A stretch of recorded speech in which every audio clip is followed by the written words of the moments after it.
It's all about great beer, great conversation and community. Whether in a bar in Budapest after the fall of the Soviet Union or a late night club in Tuscany.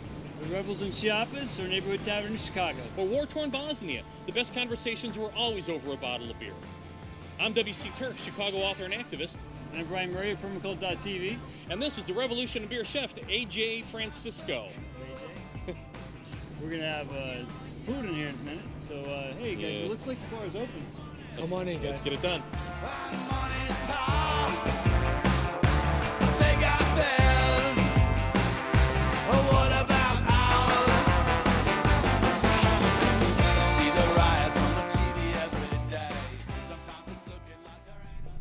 Cheers. Welcome to the Revolution in Beer Show. Thanks for joining us again. We thought we'd settle things down just a little bit. Last week we had a really spirited discussion about fracking with some great guests. That was really informative stuff. It was incredible. It was incredible. So coming up over the next couple of weeks on the shows to follow, we're going to be talking women's issues with folks from Women and Children First. We're also going to be talking corporate tax transparency and finding out why corporations, or some corporations in the state, are not paying their fair share in taxes. We'll also be talking with Tom Tresser from the tax increment illumination project, which is more local. Find out what's happening to our tax dollars. When we're closing schools and cutting benefits in this state, corporations are not paying their fair share of taxes, or taxes are being siphoned from our property values to be used elsewhere and not going to the community, schools in particular. So we'll want to check up on that, talk to those good folks, and we want you to weigh in as well. Find us on revolutionandbeer.com. One of the things we want you to do in this show is become interactive and join us in the conversation. Throughout the show, we'll have links that you can follow along. Don't take our word for anything. Find out for yourself. Do the homework for yourself. Make those decisions on your own. But we'll also have links to ways that you can get involved and get active in the community and make a difference here. We will also, big show today, we're going to be talking to A.J. Francisco, the Revolution in Beer chef. Yep. We're going to be talking beer and food. And we're sitting here in this lovely restaurant right now. We are. A.J.'s a brilliant chef, trained at Le Cordon Bleu. So we're going to be talking south of the border fare with him, and including this nice little number, which is a south of the border Latin-inspired ale. It's got a nice hoppiness to it. Yeah, it's very sweet. Goes down smooth. Some citrus elements there. Like a little bit of grapefruit. Yeah. It's it's got the hops for sure, but it doesn't knock you down with it, which is what I like. It makes you know that you're drinking a beer. So one of the questions we're asked all the time is why Revolution in Beer? What is Revolution in Beer all the time? What are we doing out here? Brian, actually, you had some brilliant thoughts on that, so I'm going to throw it over to you. Well, I always find it funny. People say, "Oh, you don't talk about politics in a bar," but as we're watching all these things happening in our, as we're watching all these things happen on a national level, on an international level, all politics is local, and we find ourselves increasingly cut out of the information stream. We don't have a seat at the table. So where do people come together? Well, they come together in bars. They come together as communities in various places. This is one of the most free-flowing environments we can think of. You find a good bar, it's nice and laid back. You get to know the guy that runs the place, the gal that runs the place, the bartenders. You can actually have a civil, consensual conversation about politics. If you don't jump into the demagoguery and the various political terms that people have knee-jerk reactions to, then you can get right down to the issues. And I find in every case that you do that, average working class people actually have a lot of good ideas about how to do things. So we want to help encourage that kind of interaction and help build a movement out of it. Absolutely, and that's the revolution part. The beer part and the food part, coming up here in just a bit, there are a lot of beers out there. Not to mention the brands, but the various kinds of kinds of beer, stouts and ales and wit beers and alt beers, and it can be pretty daunting if you're not sure about what you're looking for, and about food pairing. So one of the things that we want to do is we want to be able to help folks make smart decisions. You're going to pluck down $14, $15 for a bottle of wine. You can do that with a nice bottle of beer and still get the same experience. Sometimes a better Or a experience. 6-pack of beer, depending on what kind of beer you buy. So exactly.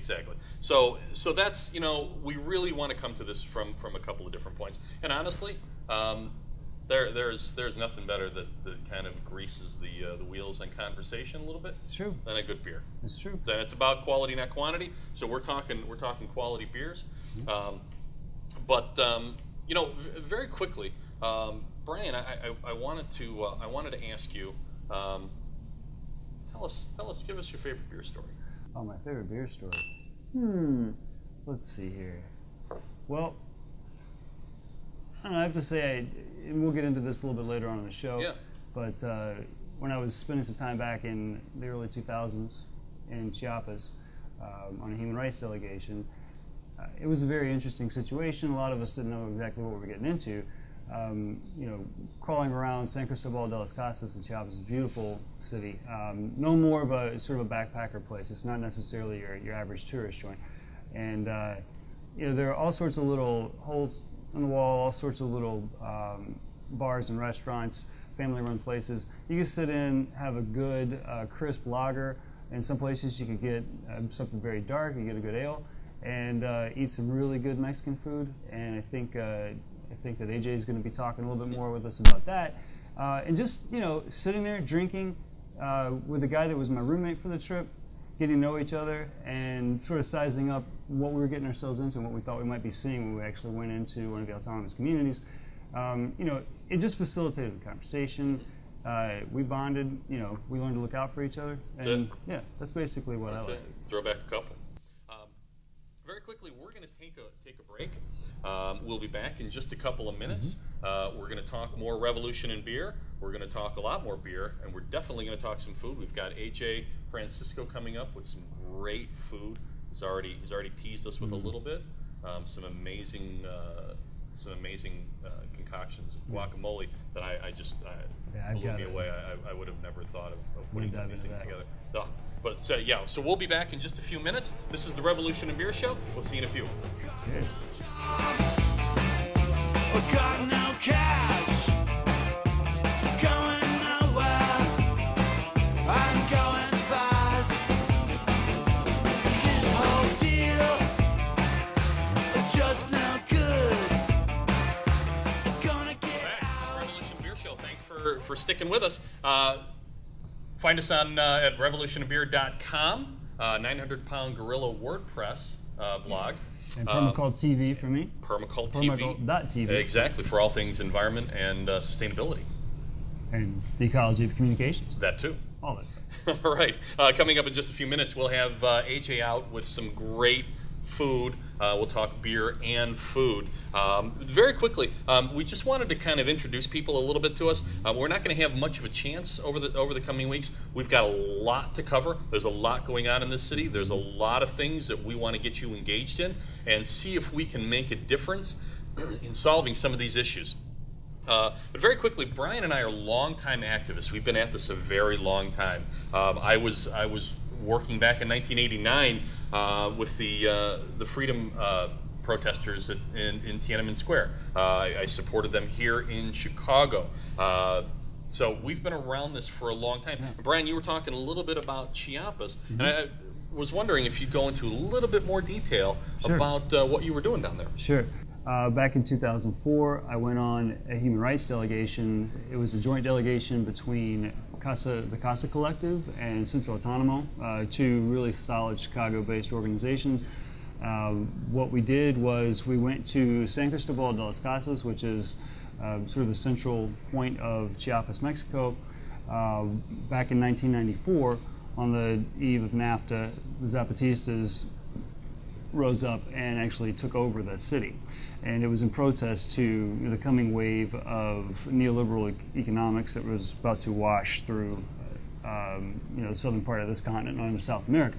So we go to San Cristobal and we visit a lot of different groups that are doing very interesting human rights observation work. They're teaching the indigenous people how to document human rights violations, track the military, and we probably visited 4 or 5 different organizations. And then on the third day, we took off for a 3-day trip into the Lacandon jungle, where we joined an autonomous community, an indigenous community that is splintered off from another large family, just like they would have, prior to Spanish colonialization. And they started their own community. They were under threat because this land was supposedly under the control of these land barons in Mexico. What we did was we sat by the shore in this really amazing community with a lot of little children, a lot of animals running around. Dogs in the jungle in Mexico are not like dogs that you find out anywhere in the States, unless they're mad. But these are pack animals, and they're great during the day, but they'll come after you at night. It was very interesting. What we did was every time we heard a boat go by on the river, we would go to the bank, and we would sit out front and show them that there were internationals there was an international presence, and that kept trouble from coming into that community and allowed them to exist there. So that was what my trip to Mexico was all about, and it was a real awakening for me. Definitely was put back out of my comfort zone a couple of times at least, in a very big way. So. Yeah, and actually, it's brilliant that you'd stepped out of your comfort zone. And that's one of the things that we're trying to do here, is we're not asking you to step outside your comfort zone as far as Brian and I did. I went to war, was a witness to the genocide in Bosnia, and got involved in the Rwandan genocide as a relief worker. We're not asking people to do that. There's a lot of things that you can do here at home. There's a lot of things you can do from home to make a difference. And before we go to a break, again, throughout this series, we're going to provide for you links and ways that you can become active, ways that you can inform yourself and make a difference here. And that's really the key. You're the difference. I had very quickly, I had someone a long time ago ask me during a speech on genocide, what can one person do? Jesus was one person. Gandhi was one person. Mother Teresa was one person. So one person can make a great difference. And that's what we're asking from you. So we'll give you those tools. We'll help you with those tools. There's a great community out there that you can engage. So we'll do that. So that said, we're going to take another break. When we come back, AJ's going to be here with the food, and we are dying to find out what he made for us. This is a Revolution in Beer show. We will be right back in just a moment. I need some food to balance this. Absolutely.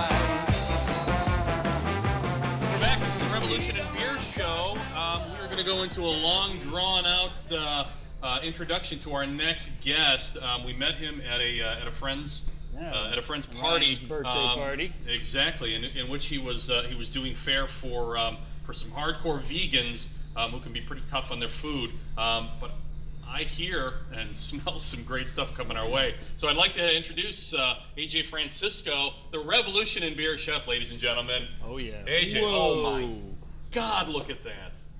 That's some Holy sizzling cow. shrimp. No pun intended, because it is beef. Unbelievable. Now this, Wow, man. you eat this or frame this? This is how this guy eats. Dude, there's Yeah, only 2 of actually- us, 3 of us actually. Actually, I had the pleasure of being Pass able this your to way, my friend. hook up my tables next to this guy. You don't sit down at the Revolution and Beer bar without a beer. Thank you Very so quickly. much. Yeah, man. Cheers. Thank you. Cheers. Thank you. Have a much. seat here, buddy, and let's talk about this great food. I actually switched, and you've got it. We're doing that south of the border, that Mexican lager. Brian's still working on that hoppy ale. Yeah. The Latin hoppy ale. So This is one of the ones I like. absolutely. My God, man. Very quickly, AJ Francisco. Folks can find it at Francisco Catering and Facebook. But he's a caterer, a Le Cordon Bleu chef. I did. I'm- That's where I went to school. I went to a junior college, so I'm feeling a little left out here. He's also a consultant, restaurant consultant, and executive chef at Patron's Hacienda. That's correct. Yeah, That's in correct. River North. Which is Yes. right here in the Nice. spot. And I think I like the way that food now is being paired with beer. I think it's a great marriage. I think for too long everyone's been doing it with wine, but Right. beer is a perfect pairing with it, especially now with all the craft brews. It's You got great brewers in Chicago. it's Well, amazing. I think Mexican food is, or South American, Central American food is a natural for beer. With the spices and all the different flavors we've got. I mean, I'm looking and smelling some amazing things, folks. I wish you could smell this, but Check out our website. We'll have the smell posted. Yeah, we'll have scratch and sniff on the website, revolutionofbeer.com. But I'm looking at some of this, and you know, instantly coming to mind some of these different flavors and textures here. You know, bring to mind a lot of different beer pairings. But tell us about the food you got. What inspired you? Absolutely. Yeah. We're starting with the guacamole trio. It's traditional guacamole we pair it one with fresh pineapple and pickled red onion. We pair it with one with jicama and fresh pomegranate. That's brilliant, by the way. I tried a little bit of that earlier, and that was, I would have never thought of doing that. But the jicama and the pomegranate are just Thank you wonderful. so much. And Oh. I think it's a great I think it's a great dish. We're also freshening it with we're pairing it with a fresh mango, and I think especially with spring coming, I think the fruit pairs really well with so many beers. It's amazing. I like to generally go with a progression of beer. Maybe start with something crisp and light, Yep.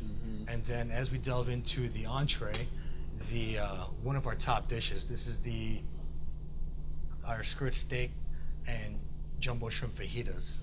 Like absolutely Beautiful. absolutely amazing. It's rich. It's a little bit spicy, and that would pair amazingly with so many beers as well. Yeah.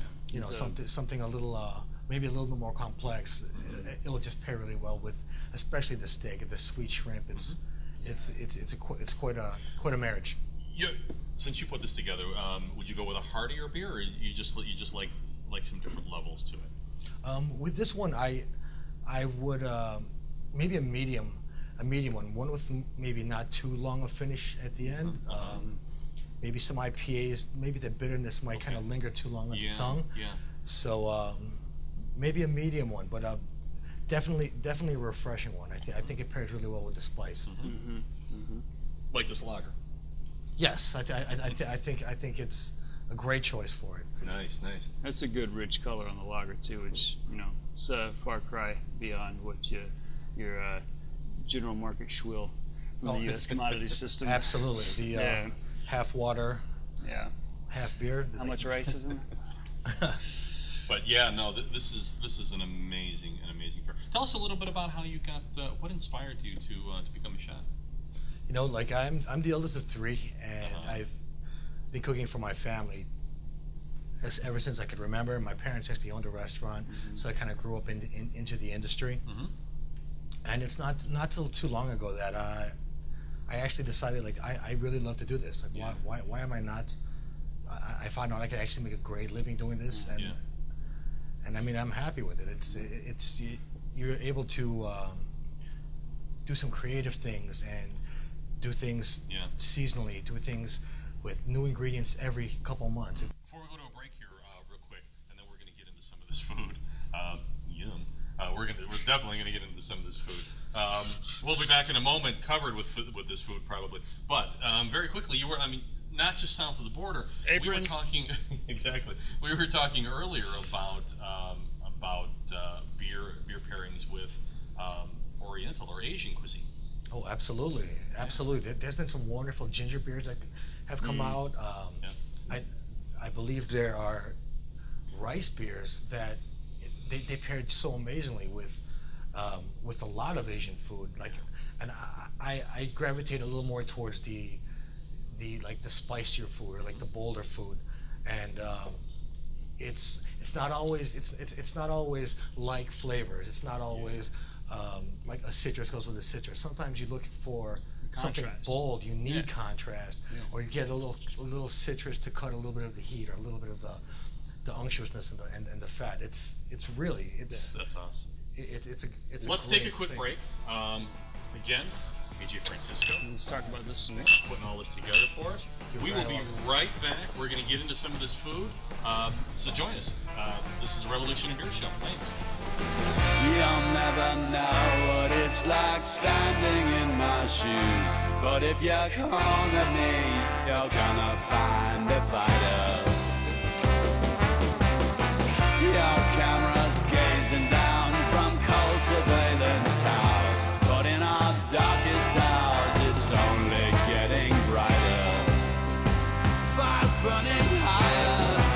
Welcome back to the show. We are talking with AJ Francisco about some of the great food he's put together for us. Gentlemen, a toast here on the very first show with our chef. Again, quickly tell us, remind us what we're about to dig into here, since it looks so beautiful right before we destroy it. Okay. We have a guacamole trio here, one with fresh mango, one with fresh pomegranate and jicama, and one with fresh pineapple and pickled red onion. And to the side here, we have a skirt steak and jumbo shrimp fajitas. That's with grilled sweet onions, roasted tomatoes, and roasted poblano chiles. I would dig into it by. Do folks know how to properly put together a fajita? You know, I think some do, but if A little if tutorial would Give us the expert recommendation, my friend. the way I would do it, I start with a fresh tortilla. I like to start with maybe spreading a little bit of the beans And on go the ahead, dig in, bottom, Brian. if I may. I'm gonna let him demonstrate because I'm gonna do it right. Look at that. Full experience Oh my here at goodness. Patrons House. We make everything from scratch here, so Yeah. I think you're really And gonna rich enjoy fried it. greens are the key. Having failed miserably at making them myself a few times, it's a key to making great Mexican food. Well, maybe AJ can help you out with it. Yeah, maybe I'll just enjoy what he does. Yes. All right. I'll take care of it. I love our skirt steak. It's very Yeah. tender. I would start with maybe with a slice of maybe one or Nice. two slices of this, Following your lead, pal. and then some of our grilled wonderful vegetables. The roast poblanos at a nice little heat without being too much. And I can think. smell those poblanos. It really adds kind of this earthiness comes to mind, but that might be the wrong Yeah, adjective. I think the poblanos lend a smokiness and a Smokiness, thank you. great freshness to it. I roasted them, but I still left a little bit of crunch. You got some To tomato it, in here, too. Yeah, please. I think it'll pair really well with this beer because of the little bit of heat. Yeah, The crispiness of it. I love how we're gonna find out. I love how And refreshing then this beer is. And then the rice. Oh yeah, please. Maybe a little of our Chihuahua cheese, our Oh my goodness! fresh arroz. Like it's really nice. I gotta say that skirt steak just melts. It's like butter. It's beautiful. Absolutely beautiful. Thank you so much. So, Patrons Hacienda here obviously focuses on Latin American food, Mexican food. Yes, You want to tell us a little bit about your passion for that and why Mexican food? I started. I've started cooking with food I was familiar with, say Pan Asian food. Then I developed a love for Italian food.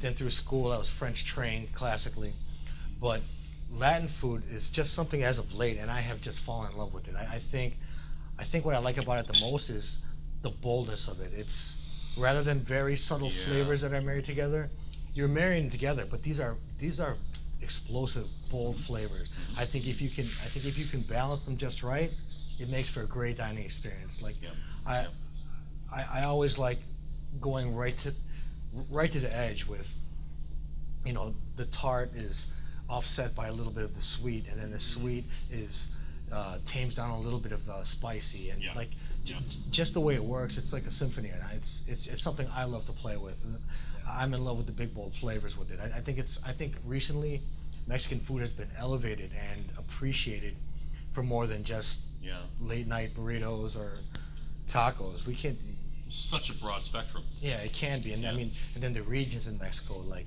I'm in love with all the tequilas, the mole from Oaxaca, like just certain regions that specialize in specific types of food. There were several of us in Chiapas that were on a mission to pick up some real mole. Absolutely. We were down there for people that were going to disown us if we didn't. And actually, I'd like to talk about that in a later show. The one thing before we go, because we've only got a few moments left here. Do you want to give folks a little bit of a secret to making great guacamole? Use the absolute freshest ingredients. Don't be too shy with where you're going. You can always adjust it, but rather than just a little sprinkle of cilantro, I like to use a good amount of it. Rather than just a little dusting of salt, maybe a little bit more. I mean, you could always fix it, but I suggest going a little aggressively. And the fruit on top too. I mean, fruit always complements avocado and guacamole really well. Really does. If you stir it in, you're going to get that degradation process going to happen a little faster because everyone knows guac turns quick. So it's really a great presentation to really incorporating the fruit, putting it on top out front. It's beautiful. Amazing. Thank you so much. Thank you so much. Absolutely. Thank you so much. This was wonderful. Folks, thank you for joining us. I wanted to thank AJ and Brian, of course, for a great conversation. That's what it's all about. It's not about the fight. It's about the solution. Absolutely. We'll see you again on the next Revolution in Beer show for great food, great beer, and some great discussions, some great topics. Until then, here's to the holidays. All 365 of them. Gentlemen, this is Salud. We don't wanna burn it down. Yeah, we just need a little revolution.